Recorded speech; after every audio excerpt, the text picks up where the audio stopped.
গুরুত্বপূর্ণ। সিরিজের শেষ ম্যাচ জিতলে সমতায় শেষ হবে, হারলেই সিরিজ জয়ের উল্লাস করবে ইংল্যান্ড। এমন একটা ম্যাচে একজন লেজের দিকের ব্যাটারের বড় ইনিংস প্রতিপক্ষের জন্য পীড়াদায়ক। সেদিক থেকে আকাশদ্বীপের ইনিংসটি বেশ গুরুত্ববহ।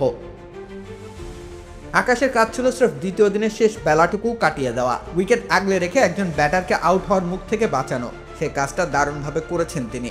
তবে তার উপর অর্পিত দায়িত্বের উপর একটা বাড়তি আস্তরণ ঢেলেছে তার খেলা 94টি বল।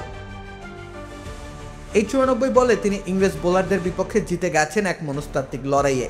তৃতীয় দিনের সকালবেলায় ইংল্যান্ডের স্বাভাবিক পরিকল্পনা ছিল দ্রুত কিছু উইকেট তুলে নেওয়া। সেই শুরুটা তারা নিশ্চয়ই করতে চেয়েছিলেন আকাশদ্বীপকে প্যাভিলনে ফেরত পাঠানোর মধ্য দিয়ে। কিন্তু আকাশ তেমনটি করতে দেননি, তিনি বরং দেখিয়েছেন দৃঢ়তা।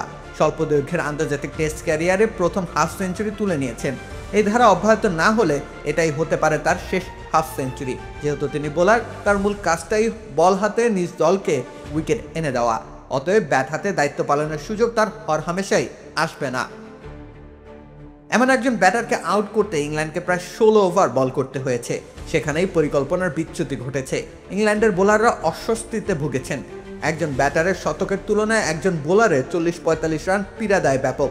তাতে করে ইংলিশ বোলাররা নিজেদের সক্ষমতার উপর সন্দেহ করেছেন। এই সন্দেহের আবহ নিশ্চিতভাবেই ছড়িয়ে পড়েছে গোটা দলের মাঝে। চোখে মুখেই তো ভেসে ওঠে মনের অভিব্যক্তি। ইংল্যান্ড স্কোয়াডে সেই সন্দেহ ইনজেক্ট করতে পারা আকাশদ্বীপের প্রাপ্তি।